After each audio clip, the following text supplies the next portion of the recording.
Hey, what up, Grind Time Nation? Welcome back to today's afternoon episode of Trending Talk here at Grind Time TV. I am Coach Alex Maroko, pronounced just like the country. That's my last name. That is spelled absolutely nothing like it. I'm glad to have you back here. We got some good stuff to talk about today. So hey, first of all, the NCAA brackets were announced yesterday. Everyone's excited, media, fans, whole world's going crazy. Everyone's picking out their brackets and putting them in a pool and everything.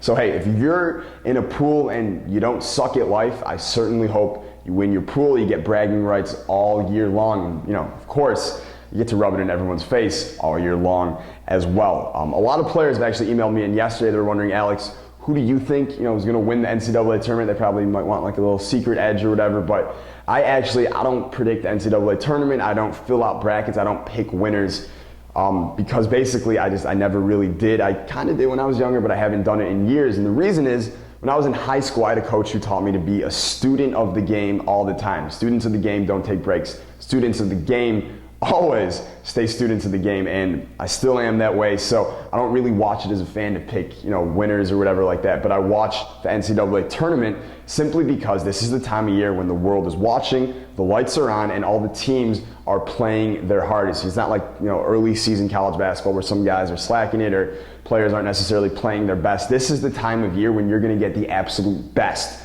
out of every single player and every single coach in the NCAA tournament. So the level of play is amplified, it's higher than it's ever been, and when that happens, that's when that's when you can really learn a lot about the game. So if you're watching the tournament this weekend and you're not just like a normal player out there, but you're a grind time player who's got crazy basketball goals and dreams for yourself to play college basketball or pro basketball or get a pro contract or whatever it is, watch the game as a student this week and the next coming weekends as opposed to just a player. You're going to learn a lot more that way. It's going to help you a lot more in your career as you continue and move forward this off season. So I promised a story from earlier today, and it's a good one, okay? So 1993, going way back here. It's the NCAA tournament, and number 15 seed Santa Clara, tiny Santa Clara from California, was pitted against the number 2 powerhouse, Arizona. Okay, now that year, Arizona was one of the best teams in the country. Santa Clara had been pretty good.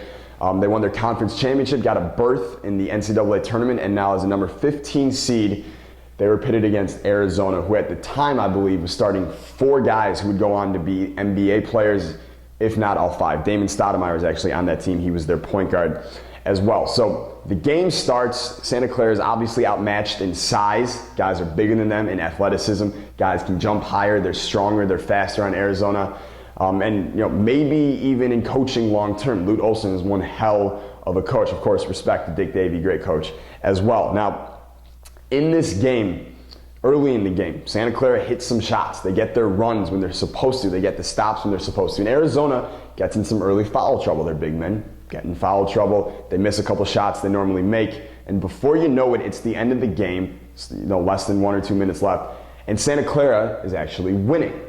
Okay, so later in the game, it's under a minute left. Santa Clara gets the ball in the hands of their trusty point guard at the time, who's actually their backup point guard, kind of played a little off guard for them as a freshman, and his name was Steve Nash. You may have heard of him, okay? So Steve Nash, freshman for Santa Clara, not nearly the Steve Nash you see today.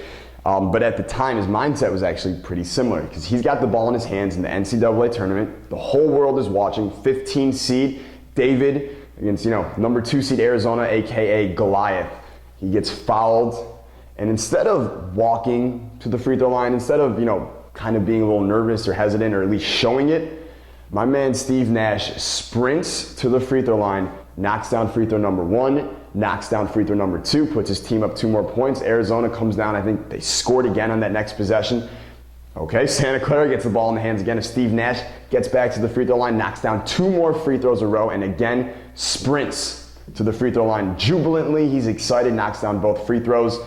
Again, Arizona, I believe they score. They may have missed in the next possession, but they foul one more time. Steve Nash, young Steve Nash, 17, 18-year-old freshman Steve Nash, sprints to the free throw line one final time, and he knocks down free throws 5 and free throws 6. 6 straight free throws in a row to seal the deal for his team, and they end up beating number 2 seed Arizona in this tournament, led by Steve Nash knocking down these free throws, because I believe, if I remember right, Arizona actually hit some of the shots in the end of the game, and if he hadn't knocked down all 6 of those free throws, they would have probably lost the game. So What can you learn from that story? There's two key points I want you to take home from this story. Number one is Steve Nash's belief in himself. Deep in his gut, he really believed he was gonna knock down all 6 of those free throws. Where did that come from? Well, it came from his vision, okay? He knew at that point he was gonna be an NBA player. There were no other options, okay? So at that point, as someone who if you know you're gonna play in the NBA and there's zero doubt in your mind that you're gonna do it, well, knocking down 6 free throws in the NCAA tournament doesn't seem that hard anymore, okay? And that belief that he had in himself deep in his gut, that comes from his conviction. As a high school player, as a college player, he had complete faith in himself and complete conviction that he was gonna play in the NBA, okay? Now at the time, he's just a freshman point guard coming off the bench for a mid-major, okay? There's a lot of guys like that out there today who are not gonna make the NBA, but he was different. He fully believed in himself. He had complete faith and conviction that he was going to do it, and of course, he kind of ended up doing it, right? I don't know if he actually knew he was gonna be a 2-time NBA MVP, but he always knew he was going to play in the NBA. And it was that conviction that allowed him to have that complete belief, which in turn allowed him to sprint to that free throw line and knock down 6 free throws in a row in front of the world and knock off one of the top teams in the country. It's pretty freaking awesome, right? So the second point I want you to take from that is simply just a question, something I want you to think about today on this beautiful Monday, okay? And something I want you to think about today on this beautiful Monday as your off season is really just beginning, unless you're a college guy in the tournament right now and you're watching this. The question is this, listen, if they could do it, Santa Clara, if Steve Nash could do it himself, knock down 6 free throws, go from a mid-major to playing in the NBA to being a 2-time NBA MVP, if he could do it, why can't you too? All right, and I know, a lot of people tell you your dreams are crazy and that, it's something you'll never be able to do.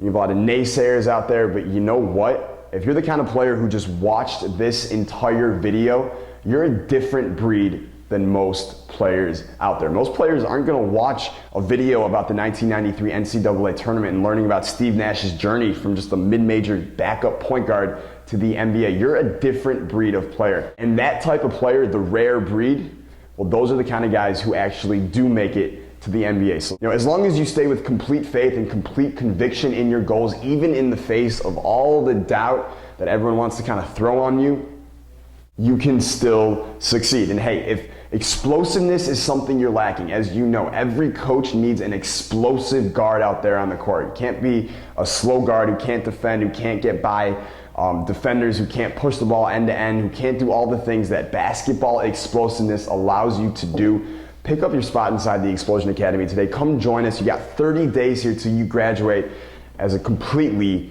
different player. So I will see you tomorrow morning. I've got one hell of a player transformation to share with you that took place in just 30 tiny days inside the Explosion Academy. You're not going to want to miss that one. I will see you tomorrow. Stay grind time. Peace.